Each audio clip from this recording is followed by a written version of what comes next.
Hi friends, मैं आकांक्षा शर्मा जी की वित्त आकांक्षा में आपका स्वागत करती हूँ। फ्रेंड्स, आज हम राष्ट्रीय हरित न्यायाधिकरण ये जो यूनिट 10 है एमपीपीएससी प्री की, उसका राष्ट्रीय हरित न्यायाधिकरण जो टॉपिक है आयोग का, वो हम पढ़ने वाले हैं। इसके वस्तुनिष्ठ प्रश्न हम करेंगे। तो चलिए स्टार्ट करते हैं। ये रिवीजन सीरीज से ही क्वेश्चन रहेगा।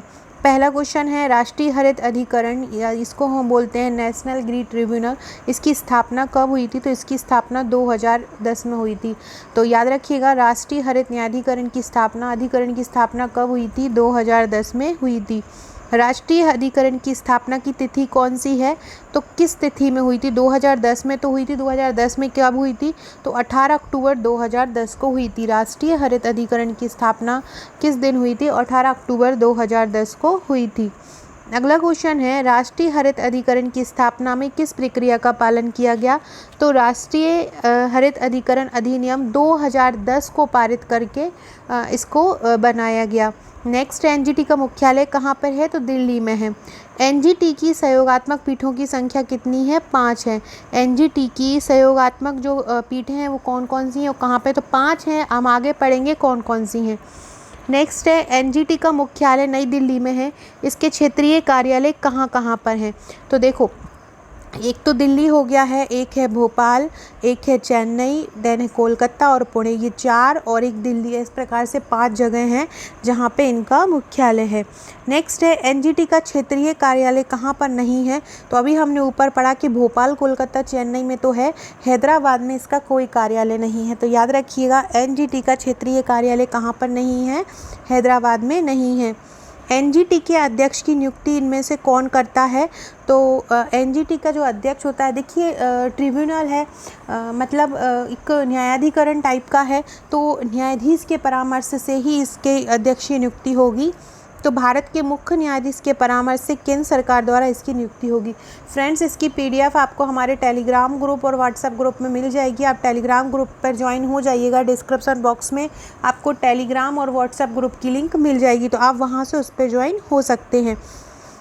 एनजीटी के सदस्यों की नियुक्ति कौन करता है? एनजीटी के सदस्यों की नियुक्ति एक चयन समिति बनती है, उसकी सिफारिश पर केंद्र सरकार उसके सदस्यों की नियुक्ति करती है।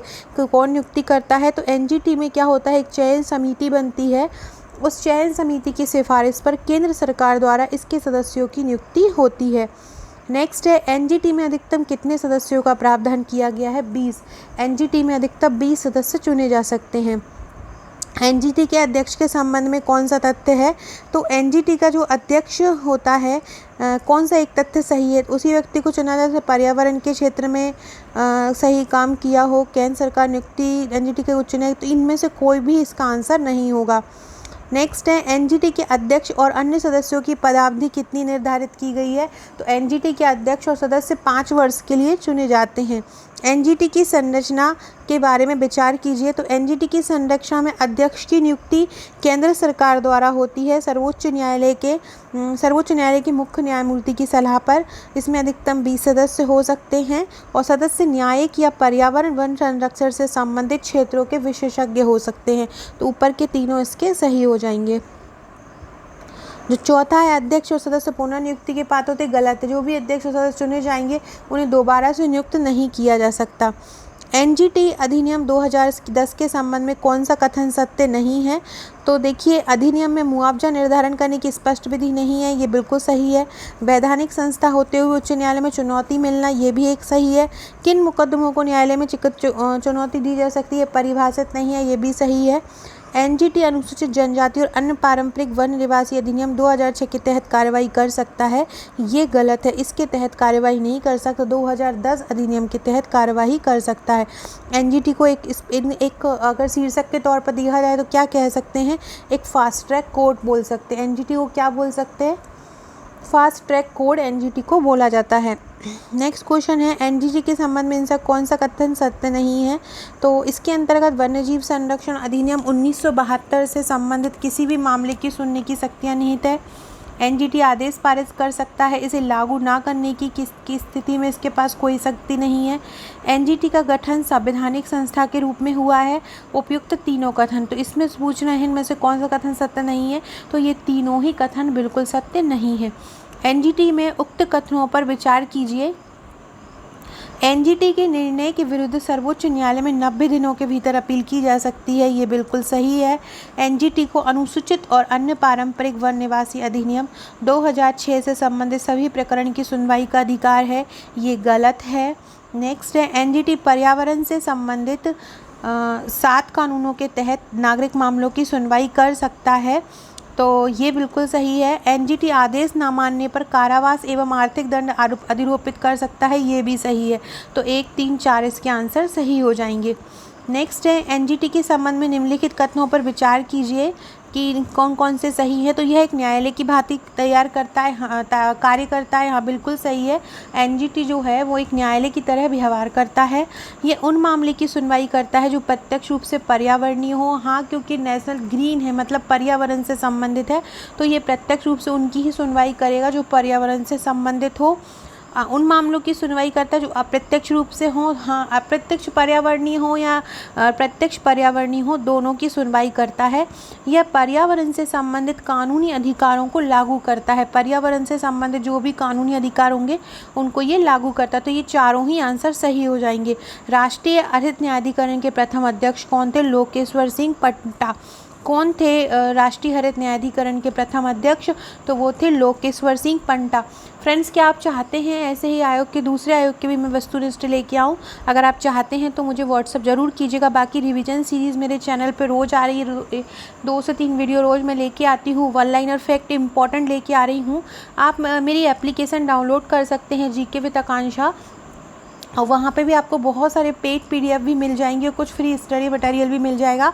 आपको वहाँ से बहुत सारे प्री के नोट्स की इंपॉर्टेंट पीडीएफ मिल जाएंगी। आप परचेस कर सकते हैं बहुत ही कम रेट में, 15 से 20 रुपये में उनकी रेट रखी गई है।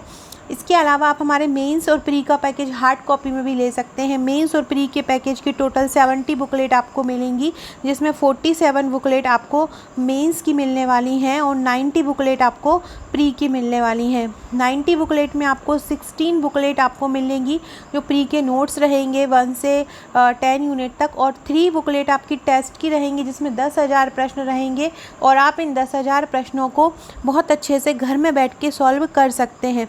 इसके अलावा जो 47 बुकलेट हैं उसमें फर्स्ट से 6 पेपर तक के आपको टॉपिक वाइज क्वेश्चन आंसर श्रृंखला में नोट्स मिलेंगे।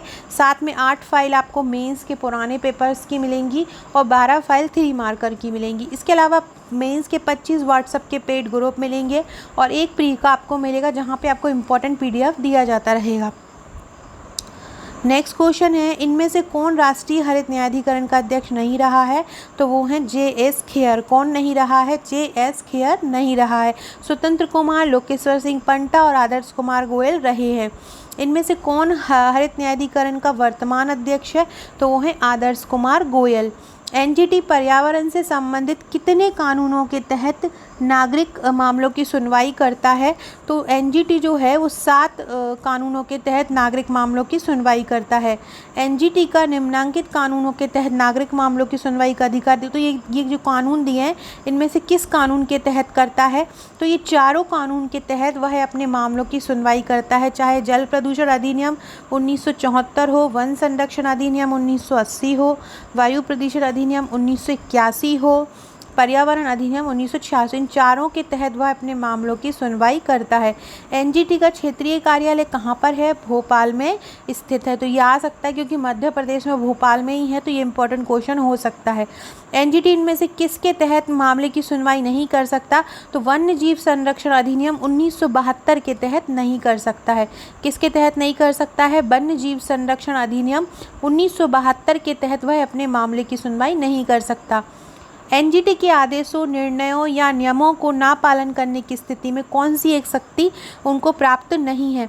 तो ये एक केवल सरकार को कार्यवाही करने की अनुशंसा कर सकता है। ये आंसर इसका गलत होगा। एनजीटी को कौन कौन सी शक्तियाँ प्राप्त है?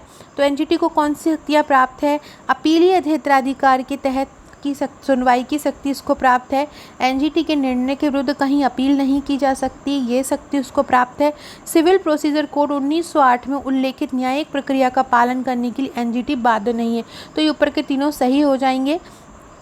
एनजीटी निर्णय देते समय सतत विकास, निवारक, प्रदूषक भुगतान आदि सिद्धांत लागू कर सकता है, ये बिल्कुल गलत हो जाएगा। अगला क्वेश्चन है, एनजीटी के उद्देश्यों में कौन सा एक उद्देश्य शामिल नहीं है? पहला है सरकार के अभिकर्ता के रूप में शीघ्र पर्यावरणीय क्लियरेंस उपलब्ध कराना, जिससे जो बड़ी प्रक्रियाएं हैं उसमें बड़ी विकास परियोजना में बाधा ना आए। तो ये जो फर्स्ट वाला टॉपिक है बिल्कुल गलत है, ऐसा कोई क्लियरेंस उपलब्ध नहीं कराता है। दूसरा है पर्यावरणीय मुद्दों के निपटारे के लिए अलग तंत्र उपलब्ध कराना, ये सही है। पर्यावरणीय संबंधी मुद्दों को 6 माह के भीतर निपटाना, ये भी सही है। युवाओं को पर्यावरण के परिस्थिति के बारे में अवगत कराना, ये भी बिल्कुल सही है। नेक्स्ट है एनजीटी क्या है? तो एनजीटी एक तो अर्ध न्यायिक निकाय है और एक फास्ट ट्रैक कोर्ट है। तो अर्ध न्यायिक निकाय है और क्या है? फास्ट ट्रैक कोर्ट है। नेक्स्ट क्वेश्चन है, एनजीटी के अधिकार क्षेत्र में क्या शामिल है? पर्यावरणीय प्रदूषण या अन्य पर्यावरणीय क्षति के पीड़ित को क्षतिपूर्ति करना। एनजीटी के निर्णयों का निष्पादन न्यायालय के आदेश के रूप में। एनजीटी अधिकतम 7 वर्षों के कारावास की सज़ा सुना सकता है और सरकार द्वारा किसी भी निर्णय को एनजीटी के समक्ष चुनौती दी जा सकती है। तो देखो, एनजीटी अधिकतम 7 वर्षों के कारावास की सज़ा सुनाता है, ये बिल्कुल गलत है।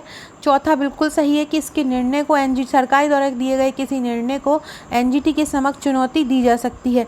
इसके अलावा पर्यावरणीय प्रदूषण अन्य पर्यावरणीय क्षति के पीड़ितों को क्षतिपूर्ति करना, ये भी सही है। और एनजीटी के निर्णयों का निष्पादन न्यायालय के आदेश के रूप में करना पड़ता है, ये भी सही है। लेकिन 7 वर्ष की सज़ा ये बिल्कुल गलत है। अगला है, वर्ष 2012 में एनजीटी ने ओडिशा में पास्को संयंत्र लगाने का समझौता निरस्त किया, ये बिल्कुल सही है। इसके अलावा वर्ष 2012 में एनजीटी ने खुले में कचरा जलाने पर पूर्ण प्रतिबंध लगाया, ये भी सही है। ये याद रखिएगा किस सन में क्या क्या किया। इसके अलावा 2015 में दिल्ली एवं राष्ट्रीय राजधानी क्षेत्र में डीजल गाड़ियों को बिक्री पर पूर्ण प्रतिबंध लगाया, ये गलत है। तीसरा। चौथा है, 2017 में एनजीटी ने दिल्ली में 500 माइक्रोन से कम मोटाई प्लास्टिक बैग पर प्रतिबंध लगा दिया, ये भी सही है। नेक्स्ट है, एनजीटी के अध्यक्ष एवं अन्य सदस्य अपना इस्तीफा किसको देते हैं? सरकार को। नेक्स्ट है, एनजीटी के अध्यक्ष एवं अन्य सदस्यों को पद से हटाने का अधिकार किसको है? केंद्र सरकार को। नेक्स्ट है, राष्ट्रीय हरित अधिकरण इनमें से किस एक मामले के तहत नागरिक मामलों की सुनवाई नहीं कर सकता? देखो, हमने अभी पढ़ा था कि ऊपर के तीनों जो हैं अधिनियम उनके तहत सुनवाई कर सकता है, लेकिन अनुसूचित जनजाति और अन्य पारंपरिक वन निवासी अधिनियम 2006 के तहत नहीं कर सकता।